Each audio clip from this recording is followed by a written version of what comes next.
가사 하나하나가 어쩌면 그렇게 우리 인생을 하나님이 살피시는 모습으로 잘 담고 있는지 모르겠습니다. 인생에 어려움이 오고 고난이 찾아오는 게 아니라 고난이 겹칠 때 주님여 날 도와주소서, 주께서 흑암을 해치시고 빛으로 나를 찾아오셔서 나를 붙들어 주옵소서. 정말 그 기도가 우리에게 정말 있다면 하나님은 우리에게 그대로 응답하실 줄 믿습니다. 우리 따라해 보겠습니다. 하나님은 나를 사랑하시기 때문입니다. 그리스도까지 주셨습니다. 지금 성령으로 인도하십니다. 우리에게 주시는 이 은혜가 이번 한 주간에도 여러분에게 확인되기를 예수님의 이름으로 축복합니다. 많은 분들이 교회를 다니면서도 어찌해야 될지를 모르는 분들이 참 많으신 것 같습니다. 왜냐하면 나에게 전혀 변화가 없다고 생각하고 별로 응답이 없다고 생각하는 경우들이 많기 때문입니다. 여러분, 응답 중에 가장 큰 응답이 여러분 무엇이라고 생각하시는지 모르겠습니다. 저는 이번 주간에도 말씀을 붙잡고 기도하면서 우리 성도들 앞에 그리고 저 자신을 하나님 앞에 이렇게 내려놓고 기도하면서 나에게 가장 어려울 때가 언제였지? 우리 성도들이 그렇다면 가장 힘들 때가 언제일까? 돈이 없을 때일까? 아니면 정말 사람들에게 외면을 당할 때일까? 병들었을 때일까? 도대체 언제일까? 깊이 있게 질문을 던져보니까 저 자신에게는 답이 나오더라고요. 내가 하나님이 안 보일 때였구나. 하나님이 계시는데 내 눈에 하나님이 없는 것처럼 느껴질 때, 그때 내 인생이 가장 어둠 속에 있었구나. 저는 지금도 그때를 생각하면 사실 너무너무 끔찍한 시간들이었습니다. 그때에는 제 마음속에 올라오는 생각은 그저 도망가고 싶고 죽고 싶고 모든 걸 포기하고 싶은 마음밖에는 없었던 것 같아요. 우리 인생 속에 하나님을 볼 수 있다는 것, 하나님이 정말 계시는군요. 아, 하나님 정말 살아계시는군요. 이 답이 저에게 내려지는 날, 제 마음속에는 빛이 들어왔습니다. 그리고 그 모든 저를 괴롭히던 어둠들이 순식간에 사라졌습니다. 여러분에게 오늘 하나님이 보여지시기를 예수님의 이름으로 축복합니다. 우리의 실패와 우리의 모든 무응답처럼 느껴지는 것들은 사실 아무것도 아닙니다. 하나님이 나에게 계시느냐 안 계시느냐, 내가 정말 하나님이 계시는데 나에게 보이냐 안 보이냐. 태어날 때부터 소경으로 태어난 사람들은 정말 빛이 있는가? 처음부터 귀가 안 들리는 사람들은 과연 소리라는 것이 있는가? 의심하면서 그렇게 인생을 살아가고 그것을 굉장히 괴로워하고 불편해합니다. 그런데 더 어려운 사람은 누구냐면 보이다가 안 보이는 사람, 들리다가 안 들리는 사람. 이제 그 사람이 솔직히 더 어렵죠. 우리가 어떤 때는 하나님이 계신 것도 같고 어떤 때는 하나님이 또 전혀 없으신 것 같고, 이제 이것처럼 우리를 힘들게 하는 일들이 없습니다. 여러분, 오늘 하나님의 은혜를 정말로 받으시기를 예수님의 이름으로 축복합니다. 이 강릉 지역에 지금 이례적으로 이 강릉 지역에만 지금 가뭄이 들었어요. 그래서 대통령도 왔다 가셨더라고요. 오봉 때문에 와서 시찰을 하고 강릉시장과 뭐 여러 이제 수행원들을 대동을 해서 상황들을 살펴보고 그렇게 갑니다. 그런데 보니까 대책을 어떻게 세웠냐 들어보니 뭐 결국은 9월 달쯤에는 비가 오지 않겠습니까? 이렇게 대책을 얘기하니 그렇게만 해서는 되겠는가? 하늘을 너무 믿어서는 안 되네 라고 그렇게 대통령이 한마디를 하고 가시더라고요. 우리가 만약에 정말 우리의 인생 속에 끊임없는 가뭄이 오는데, 고난이 겹치고 오는데 희망이 전혀 안 보인다. 여러분, 인간이 아무리 대책을 세워도 물을 정말로 뭐 몇만 톤 아니라 수십만 톤을 저장할 수 있는 걸 다 준비해놔도 끝까지 비가 안 오면 어떻게 될까요? 결국은 사막이 되어지고 메말라 죽는 것이죠. 우리 인생 속에 하나님의 은혜가 1푼이라도 임한다면 그 사람은 숨을 쉬게 될 줄로 믿습니다. 그 사람은 그때부터 생명을 얻고 살아나게 되어 있는 것입니다. 사람들이 왜 이렇게 분명히 계시는 하나님을 모를까요? 그 이유는요, 자꾸만 모든 걸 눈앞에 보이는 것, 정말 보이지 않는 하나님을 육신의 수준으로, 육신의 기준으로 모든 걸 쳐다보기 때문이라고 말씀하고 있습니다. 여러분, 우리가 바르게 행하면 하나님이 보일까요? 그럼 우리가 틀리게 행하면 아예 하나님을 못 볼까요? 우리는 우리의 기준과 수준으로 자꾸 모든 것을 계산하는 것이죠. 눈이 띄어져 있으면 태양은 보입니다. 하나님이 계시기 때문에 우리가 정말 조금만 하나님을 향하여 우리의 손을 내민다면 하나님은 항상 우리에게 빛을 비치고 계시기 때문에 보여지게 될 줄로 믿습니다. 여러분, 우리의 마음이 어디를 향하여 있습니까? 우리는 나도 모르게 이렇게 해야 된다, 저렇게 해야 된다. 우리는 그동안 이렇게 왔으니까 이렇게 해야 돼. 이런 것들을 보고 율법이라고 하고 전통이라고 하고 나름대로 규례라고 합니다. 그런데 그런 곳으로는 우리가 하나님을 만날 수 있는 게 아니에요. 그러다 보니까 사람들은 예수를 보면서도 우리가 예수를 믿지 않습니까? 그죠? 저는 어려서부터 오랫동안 예수를 믿었습니다. 예수를 찬양했습니다. 정말 오늘 불렀던 저 찬양도 저것도 정말 오래된 명곡입니다. 저거 중학교 때 제가 마스터한 곡이거든요. 희한하게 어떻게 다 중고등학교 때 불렀던 저런 찬양들이요, 마치 어렸을 때 맛없던 감자가 나이 먹으면 맛있는 것처럼 더 은혜가 되는지 그렇습니다. 그런데 지금 부르는 저 찬양은요, 가슴에 다가오는 게 달라요. 어렸을 때는 인상을 찌그리고 내 나름대로 정성을 다하여 힘을 다하여 찬양을 했지만 저 찬양이 저에게는요, 어떤 한숨이었지 위로가 되지 않았었습니다. 그냥 그렇게 되길 바라는 거였지. 여러분, 우리가요 예수를 믿는데 왜 예수가 그리스도라고, 왜 예수가 하나님이라고 안 보일까요? 예수가 정말로 나의 모든 문제를 해결하신 그리스도시라고 우리는 왜 와닿지 않을까요? 우리도 모르게 여전히 우리가 원하는 응답은 따로 있기 때문입니다. 우리도 모르게 어리석게도 우리에게 진짜 필요한 것이 우리에게 뭔지를 모르고 있기 때문입니다. 우리는 돈이 없어서 문제라고, 우리는 건강을 잃어서 문제라고, 늙어서 문제라고, 뭔가 우리가 최선을 다하지 못했기 때문에 문제라고 생각하다 보니까 우리가 예수를 쳐다볼 때 마태복음 16장 13절에 20절에 보니까 예수님에 대하여 사람들이 뭐라고 평가하느냐, 예수님의 능력을 보고 엘리야 같다고 합니다. 예수님께는 3년 반 동안, 엘리야가 그랬거든요. 그가 기도하니까 3년 반 동안 이스라엘에 비가 오지 아니하다가 그가 기도하니 다시 또 비가 오고, 이제 이런 어마어마한 능력이 그에게 기도 속에서 나타나니까 아, 예수님께 그런 능력의 모습이 보이니 저 능력이 나에게 필요하다. 우리에게는 그 능력이 필요한 것이 아닙니다. 예수님께서 저 많은 연약한 자들을 보고 그들을 섬기고 사랑하고 심지어 그들이 아파하고 힘들어하는 것을 보면서 눈물을 흘리는 모습을 보고 예레미야, 눈물의 선지자, 그가 떠오르는 것입니다. 아, 인간적으로 우리를 저렇게 사랑해주고 우리를 아껴줄 수 있는 저런 지도자, 예수님을 보면서요 그걸 느끼는 거예요. 예수님께 그런 면이 있지요. 그러면서 또 예수님께는 성전에 들어가셔서 성전에 틀린 것들, 잘못된 것들을 채찍을 들어서 바로잡는 모습을 보면서요 세례 요한 같다 하더이다. 그렇습니다. 우리는 그런 것들이 예수님께 보여지지요. 선지자 같다고 합니다.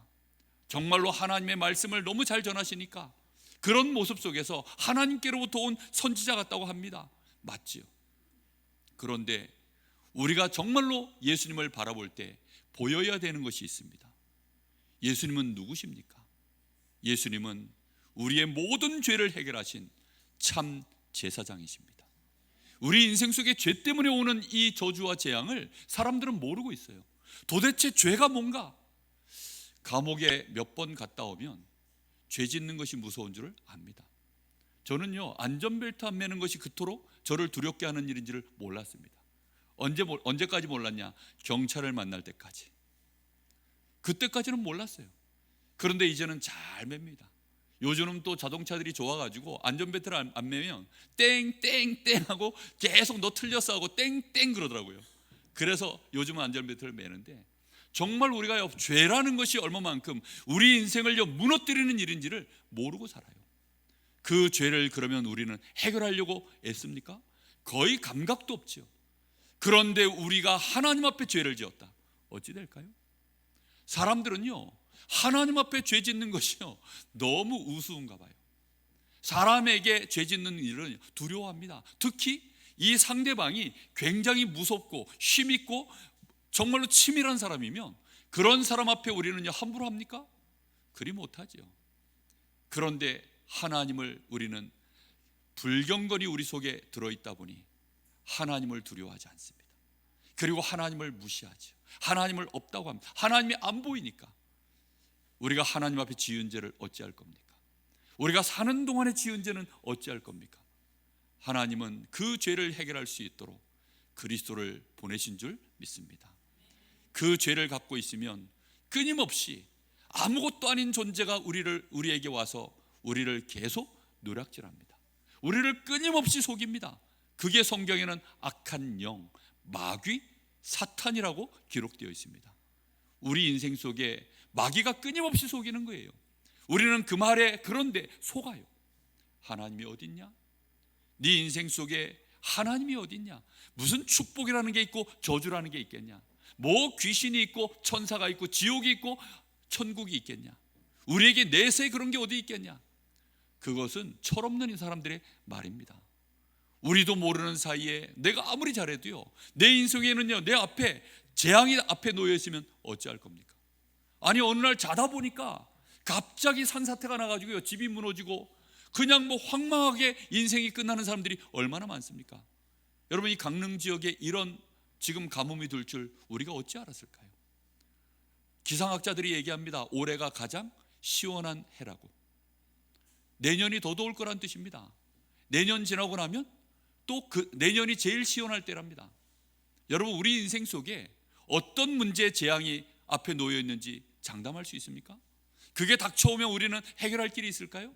그걸 완벽하게 우리를 위하여 그 우리의 운명 자체를 저주 재앙을 끝내신 분을 보고 그리스도라고 합니다.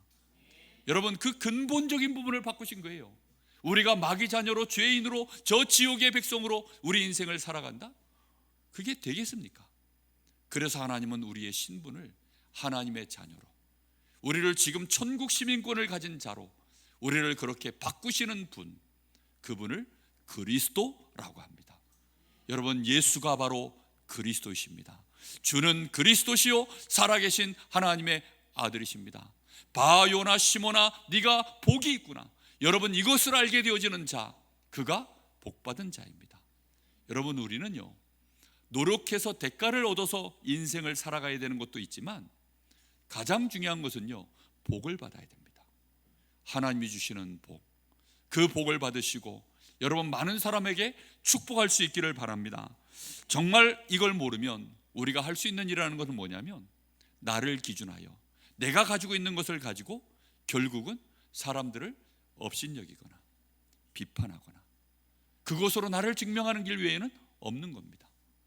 우리는 나의 믿음이라는 것도요, 내가 가지고 있는 기준을 가지고 결국은 내가 업신여길 만한 사람에게는 업신여기며 말하고, 내가 비판을 해서라도 무너뜨려야 될 사람은 비판하면서 얘기하는 것이 전부입니다. 우리도 모르게 그렇게밖에 안 돼요. 근데 이 일이 어디에서 일어납니까? 교회 안에서 진행되어져요. 사도행전 11장 1절에서 18절 말씀에 보면 저 이방인들에게 지금 복음을 전하고 거기에 성령이 임하여서 세례를 주고 이제 함께 식사를 하는데, 아니 유대인인 네가 어찌 저 할례도 받지 않은 이방인하고 네가 식사를 하겠느냐? 이게 무슨 말이냐면, 이해가 안 되시는 분들을 위해 부연 설명하자면, 목사인 제가 저 절간의 스님하고 같이 앉아가지고 밥을 먹었다, 아니면 저 무속인하고 같이 앉아가지고 밥을 먹었다, 아니 목사님이 돼가지고 무슨 무속인하고 앉아가지고 밥을 먹고 같이 즐거운 시간을 웃으며 보냅니까? 이제 이런 얘기와 똑같은 거예요. 여러분, 저 무속인에게 누가 필요합니까? 맨날 만나는 무속인이 필요한 게 아니라 복음 가진 목사가 필요합니다. 할렐루야. 그걸 우리가 아셔야 돼요. 복음 가진 여러분이 필요한 것입니다. 저 이방인들에게 지금 하나님이 복음 가진 전도자를 보내서 하나님의 역사를 이루어 가시는데, 어찌하여 네가 저 이방인하고 밥을 먹었냐? 이제 이렇게 업신여기고 비판하는 일들이 교회 안에서 또 벌어지는 거예요. 이번 주 말씀, 지난주 말씀에도 지금 하는 얘기가 뭡니까? 하나님의 나라는 먹고 마시는 것에 있지 않다. 먹는 거 가지고 마시는 거 가지고 그거 가지고 시비 걸다가 자꾸만 형제 앞에 걸리는 거, 그 형제 앞에 넘어지는 거, 그런 거 부딪힐 거 갖다 두지 마라. 비판하지 마라. 업신여기지 마라. 지금 그렇게 말씀하고 있는 것입니다. 우리의 눈을 뜨시기를 예수님의 이름으로 축복합니다. 하나님이 우리에게 중요하게 보시는 것을요, 우리가 볼 줄 알아야 하나님이 보여요. 사람이 중요하게 보이는 것을 보면요, 중요하게 보여지는 그 사람만 보일 뿐 하나님은 안 보입니다. 이번 주간에 진짜 응답받기를 예수님의 이름으로 축복합니다. 자, 그렇다고 한다면 오늘 말씀에 보니까 14절 말씀에 이렇게 되어 있습니다. 내가 주 예수 안에서 알고 확신하노니. 자, 주 예수 안에서 우리가 반드시 알고 확신해야 될 것들이 있습니다. 자, 그 첫 번째가 뭐냐면 스스로 속된 것은 없다. 이게 무슨 말이냐면 그 물건 자체가, 음식 자체가, 그 자체가 스스로 속되다는 말은요, 더럽다는 말이거든요. 그 자체가 우리에게 죄가 되어질 만큼 나쁜 것, 더러운 것, 이런 것을 의미하는 것입니다. 자, 생각해 보십시오. 음식이 그 자체가 더럽습니까? 깨끗합니까? 그것이 우리 사람을 거룩하게 만들거나 사람을 악인으로 만들거나 할 수 있습니까? 없지요. 그런데 사람들은 어리석게도 그것 자체가 그런 줄로 압니다. 그것을 누가 어떤 생각을 품고 먹냐에 따라서 달라집니다. 여러분, 내가 칼 한 자루를 가지고 이 칼을 내가 어떤 생각을 갖고 들고 있냐에 따라서 제가 눈빛이 달라요. 그리고 상대가 저를 볼 때 위협을 느끼든지 침을 흘리든지 둘 중에 하나입니다. 아, 저분이 지금 저 칼을 가지고 나를 위하여 맛있는 음식을 해주려고 하는구나 하면 침을 흘릴 거고, 제가 이걸 가지고 상대를 위협하는 눈빛을 보고 있으면 아마도 두려워할 것입니다. 여러분, 칼 자체가 속된 것이 없어요. 누가 그 칼을 들고 있냐에 따라서 다른 것입니다. 이해되십니까? 우리도 모르게요, 돈이 대단한 줄 알아요. 아닙니다. 여러분, 그 자체가요, 거룩하거나 속되거나 복이지 않습니다. 그런데 누가 이것을 붙잡았냐에 따라서 그게 저주가 되기도 하고 축복이 되기도 하고 바뀌는 것입니다. 그것을 예수 안에서 알고 확신하기를 바랍니다. 그래서 어떻게 해야 되느냐? 15절 말씀에 만일 음식으로 말미암아 네 형제가 근심하게 되면 이는 네가 사랑으로 행하지 아니하였기 때문이라. 그리스도께서 대신하여 죽으신 형제를 네 음식으로 망하게 하지 말라. 우상에게 드려졌던 그 제물, 그때 당시에는요, 우상에게 드려졌던 제물들 중에 넘치도록 시장에 나오는 물건이 있습니다. 그게 고기입니다. 그러니까 제물로 드렸던 짐승들, 그것들을 이제 다 소화를 못하니까 시장으로 쏟아져 나오는 거예요. 근데 그게 시장으로 쏟아져 나왔을 때 그 고기가 이게 그냥 식용으로 도축된 게 아니라, 아, 이게 지금 저 우상 제물로 나왔던 음식이구나. 그러면 기독교인이 그거 먹으면 됩니까? 안 됩니까? 한 번씩 이렇게 제사 지내는 집들 있잖아요. 아니면 저 산에 올라가면 제사 지내고서 사람들이 남겨놓은 음식들이 있습니다.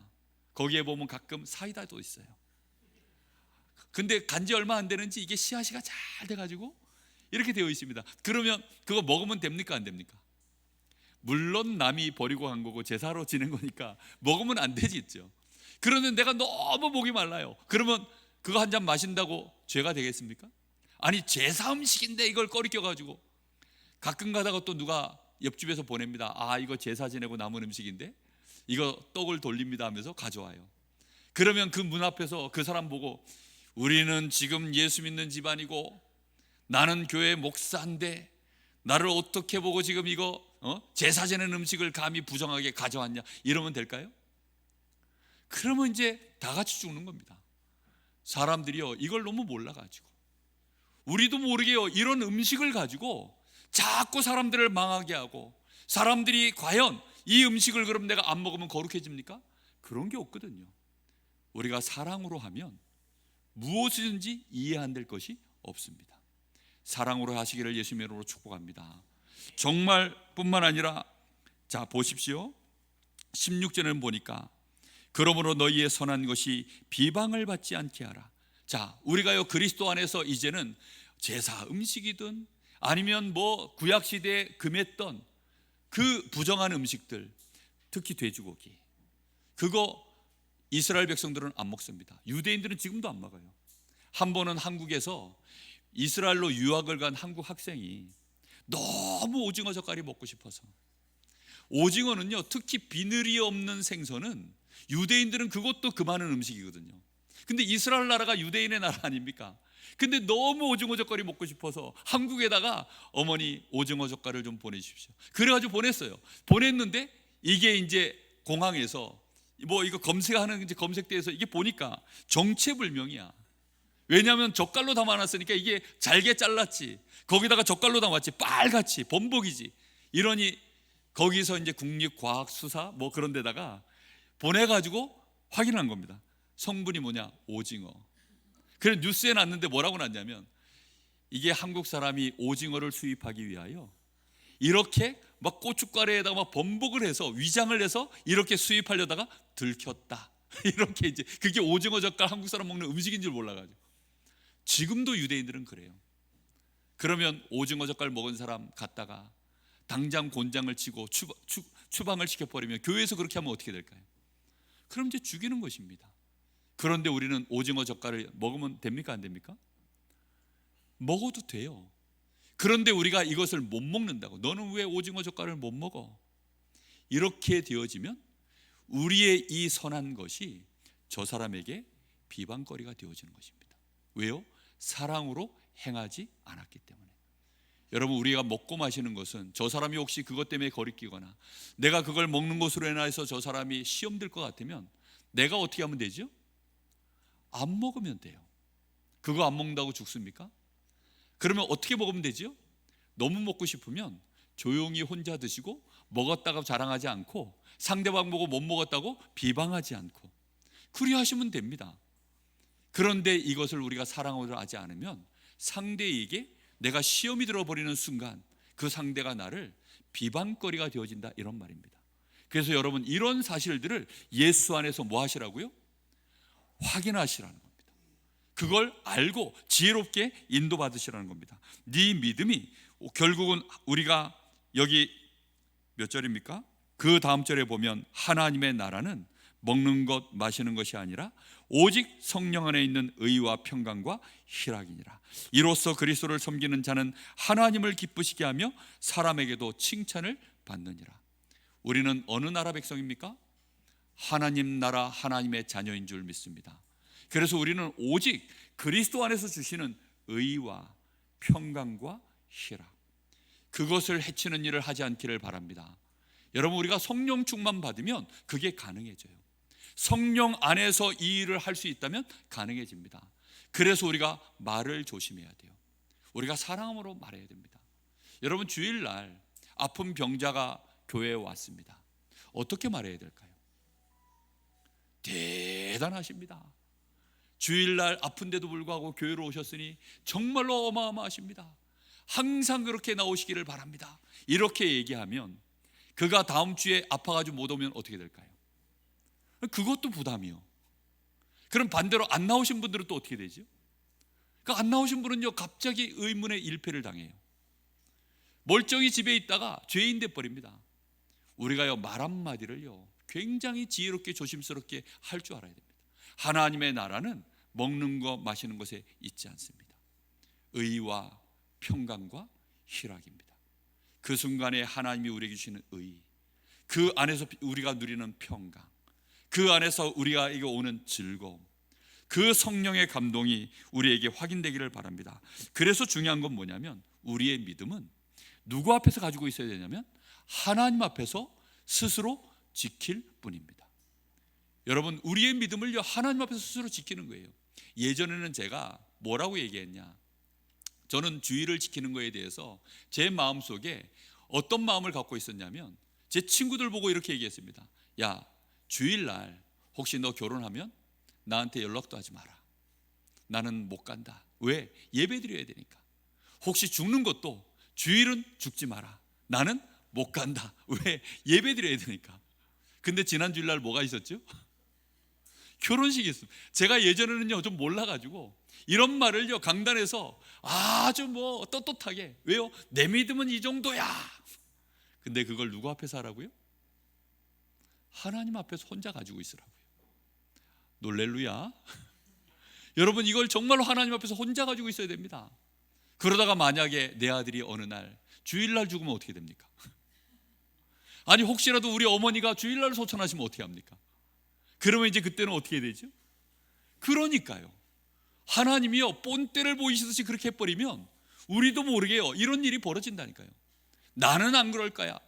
안 그렇게 되어지는 게 내 마음대로 됩니까? 사람들은 이걸 몰라요. 그래서 네가 가지고 있는 그 믿음으로 네가 네 스스로를 정죄하지 않는 그 자가 복이 있다. 우리가 사람들에게 말하면요 정죄를 당해요. 그래서 우리의 기준은 그런 것이 아닙니다. 하나님의 나라는 먹고 마시는 것에 있지 아니하다. 믿음으로 따라가라. 믿음으로 하지 않으면 그 모든 것들이 결국은 다 뭐라고요? 죄니라. 싹 다 뭐라고요? 죄라고요.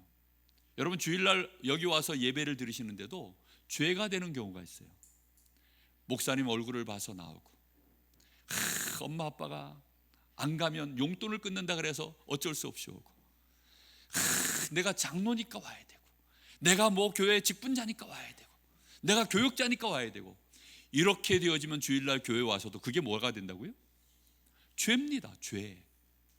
음식을 먹는데도요 이걸 뭐 어쩔 수 없이 먹고, 이걸 먹기 싫은데도 먹고, 이렇게 되어지면 그 모든 것들이요 다 뭐가 된다고요? 죄라고요. 그리스도 안에서 참 자유를 누리시기 바랍니다. 여러분, 정말로 믿음으로 우리가 행하면 그 모든 것이 다 의의 축복으로 바뀔 줄로 믿습니다. 자, 그렇다고 한다면 하나님이 우리에게 주시는 축복의 기준이 도대체 뭔지를 우리는 말씀을 통해서 계속 들었습니다. 우리에게 주시는 축복의 기준이 뭡니까? 따라해 보겠습니다. 그리스도, 우리 주 예수 그리스도. 여러분, 마음속에 각인시키셔야 됩니다. 하나님은요 우리에게 의냐 죄냐, 축복이냐 저주냐, 그 기준을 사람에게 두지 않으셨습니다. 만약에 사람에게 두셨다면 축복받을 사람은 몇 명 되지가 않아요. 서울대 나와야 되고, 거기다가 또 1년에 기부를 한 1억씩 해야 되고, 거기다가 봉사활동 시간은 한 10,000시간씩 돼야 되고, 그게 쌓여야 그 사람에게 축복이 만다. 이러면 일단 저부터 탈락입니다.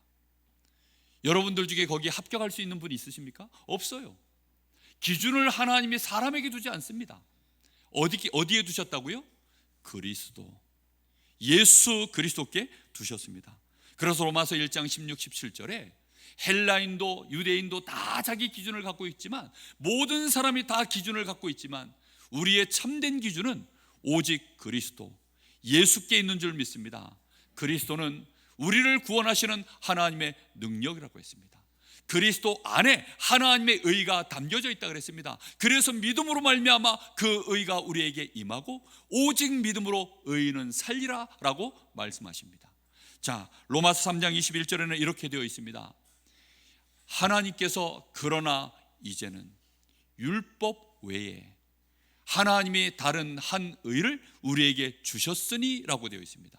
여러분, 율법 외에 라고 표현된 이 말은 율법과는 전혀 상관없는 하나님이 우리에게 주시는 새로운 의를 말씀하는 것입니다. 여러분, 율법이라는 말은 사람이 행할 수 있는 최적, 최선, 최고의 행함을 뜻하는 단어를 율법이라고 합니다. 우리 사람 편에서 행할 수 있는 최고, 최적, 최선의 행함을 율법이라고 해요. 근데 그 율법 외에, 율법과는 전혀 상관없는, 우리가 최악, 최저, 정말로 가장 게으른, 저 밖에 누가 나가보십시오. 그런 행동과 상관없는, 우리 사람 편에서 이렇게 저렇게 행하는 그 어떤 것과도 상관없는 하나님이 우리에게 주신 전혀 다른 의가 있습니다. 그 의가 바로 그리스도를 통하여 우리에게 행하신 하나님의 축복인 것입니다.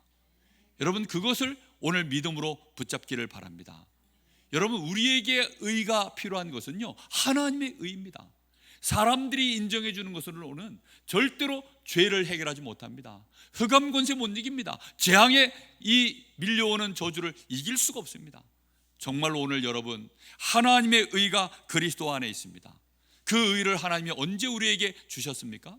로마서 5장 8절에 보니까 내가 아직 죄인이었을 때, 하나님과 나 사이에 원수 관계에 있을 때 하나님이 그 의를 우리에게 주신 것입니다. 여러분, 이 은혜를 받으시기를 바랍니다. 아멘 하고 여러분이 화답하는 그 순간 그 은혜가 우리에게 임하는 것입니다. 이게 하나님의 기준이에요. 하나님은 이 기준으로 우리를 의롭다라고 보시는 것입니다. 하나님이 우리에게 이 예수 그리스도를 내가 붙잡고 있을 때, 로마서 8장 31절 39절에 보니까, 여러분 말씀을 한번 찾아보시겠습니까? 한번 이 말씀으로 빨리 돌아가 보십시오. 8장 31절에는 이렇게 되어 있습니다. 그런즉 이 일에 대하여 우리가 무슨 말을 하리요? 만일 하나님이 우리를 위하시면 누가 우리를 대적하리요? 그리스도 예수 안에서 의로워진 나, 하나님의 자녀가 된 나를 대적할 자가 있다 없다? 없다. 여러분, 그래서 두려워하지 마십시오.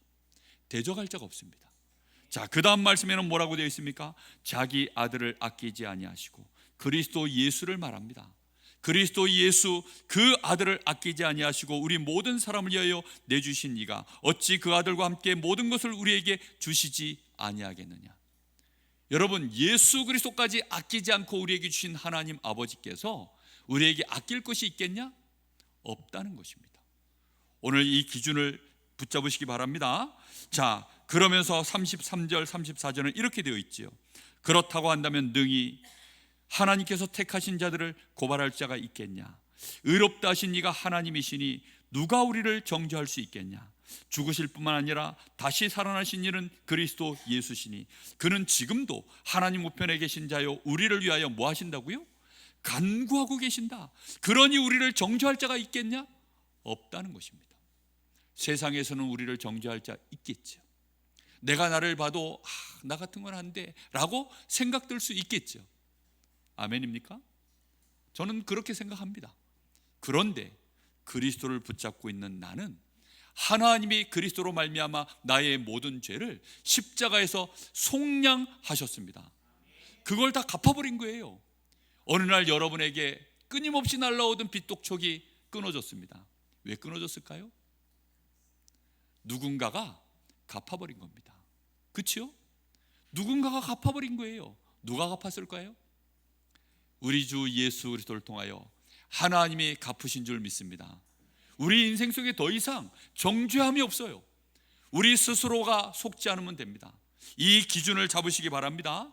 이게 기준입니다. 하나님이 나에게 주시는 축복의 기준. 여러분은 그래서 축복받은 사람입니다.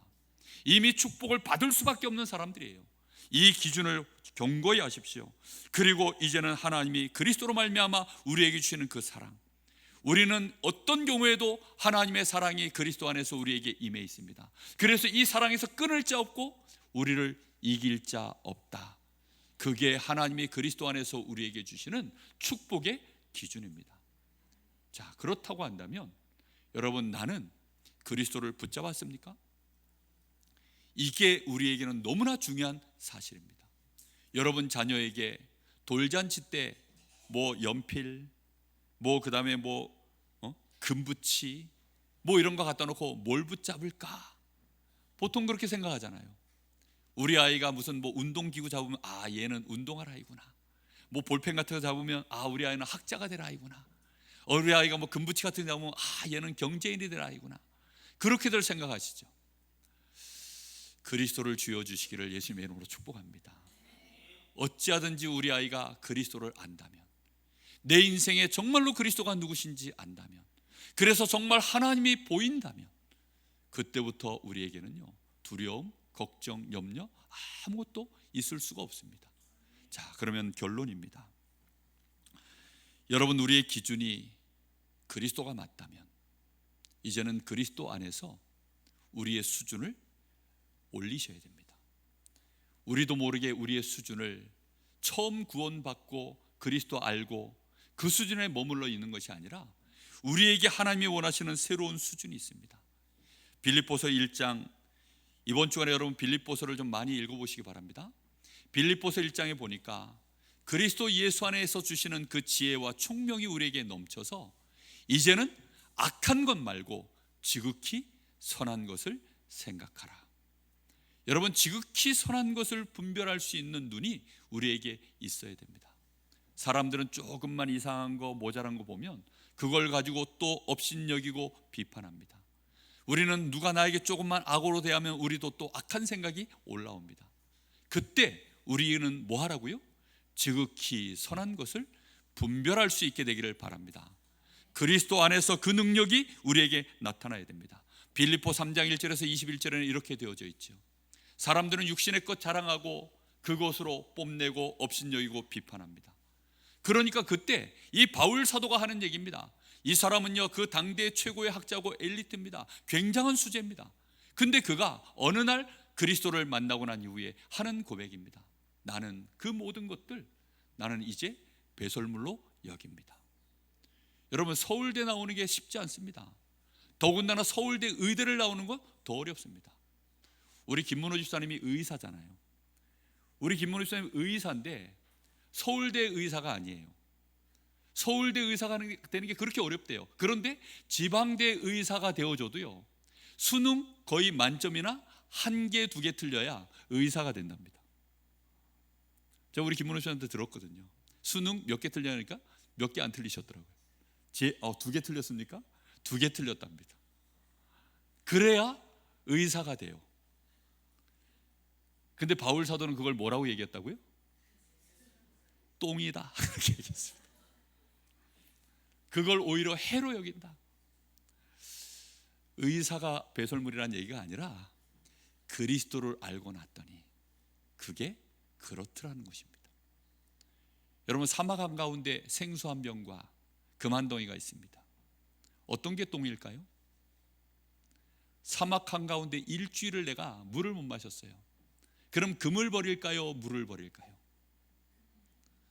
미련한 사람은 물을 버리겠죠. 어찌하든지 무게를 줄여서 사막을 통과해야 되니까. 그러다가 죽는 것입니다. 그리스도 붙잡기를 예수님의 이름으로 축복합니다. 사막과도 같고 흑암과도 같고 저주재앙이 가득한 이 땅 속에 우리가 붙들고 가야 되는 것은 우리의 학벌이 아닙니다. 우리의 실력이 아닙니다. 그리스도이신 줄 믿으시기 바랍니다. 그리스도를 붙잡고 가는 것입니다. 내가 붙잡고 있는 나의 의는 율법으로 말미암은 것이 아니다. 우리 주 예수 그리스도를 믿는 믿음으로 말미암아 하나님께서 나에게 주신 의다. 나는 그 의를 가지고 이제 나의 자존심을 세운다. 여러분, 내가 의로워졌다는 것은요, 얼마나 굉장한 이 고결함이, 이 거룩함이 나를 충만하게 만드는 줄 모릅니다. 여러분, 누가 여러분을 칭찬해 보십시오. 대단하십니다. 야, 정말 존경스럽습니다. 여러분이 조금 이렇게 수고했는데 그 수고함을 사람들이 인정해주고 알아주면요, 얼마나 여러분 마음속에 이 뭔가가 뿌듯함이 올라올까요?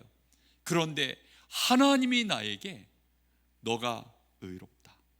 그런데 이 의로움이 나는 너무나 더러운데, 나는 너무나 안 되는데 하나님이 그리스도로 말미암아 나에게 주신 이 퍼펙트한 이 의, 죄의 권세가 나를 이기지 못하고 저주 재앙이 나를 이길 수 없고 내가 마음껏 모든 사람을 축복해 줄 수 있는 이 의, 여러분에게 그거 있습니까?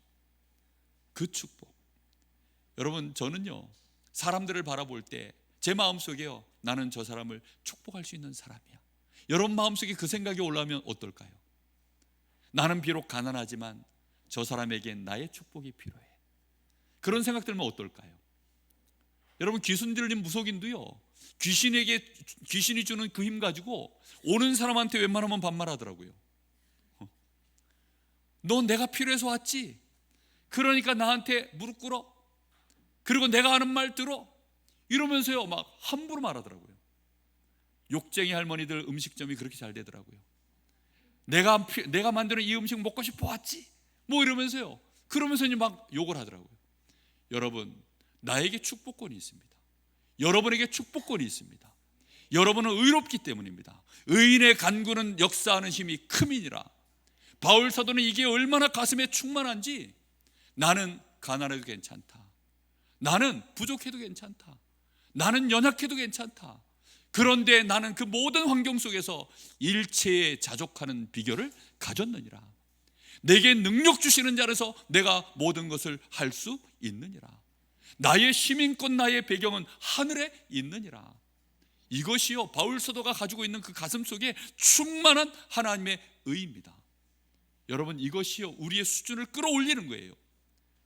여러분, 눌리지 마시기 바랍니다. 내가 비록 직장의 가장 말단이라도, 내가 가진 것이 별로 없어도, 내가 늙었어도, 내가 병들었어도, 내가 너무 힘들어도 정말로 승리하시기를 바랍니다. 오늘 새벽 예배를 마치고 우리 이승훈 권사님, 우리 장로님 이렇게 모시고 쫙 이제 그 차량 운행하는데 하늘에 이 구름이 쫙 떠 있어요.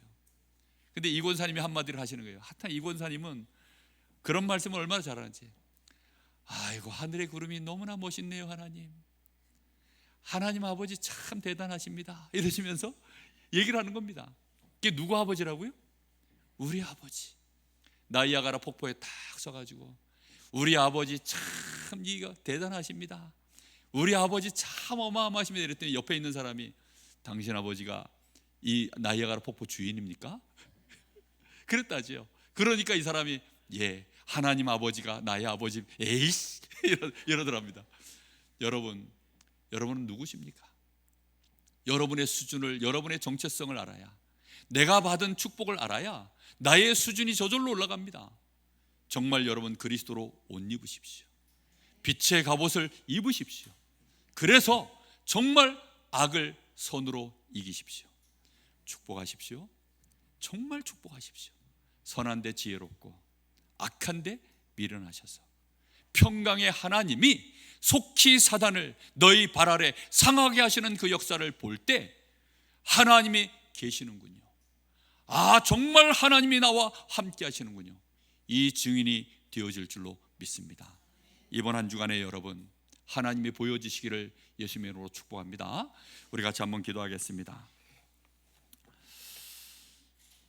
매주간 우리에게 하나님은 말씀을 주십니다.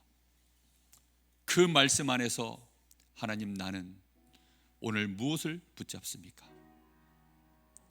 나는 정말 하나님을 알기를 원합니다. 오늘 주시는 말씀들을 붙잡고 천천히 묵상하십시오. 그리고 내가 누군지 발견하시기 바랍니다. 그것으로 승리하시기 바랍니다. 기도하겠습니다. 살아계신 하나님, 참 감사를 드립니다. 주 예수 있게 하시는 감사합니다.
우리 주 예수 그리스도의 이름으로 기도하옵나이다. 아멘.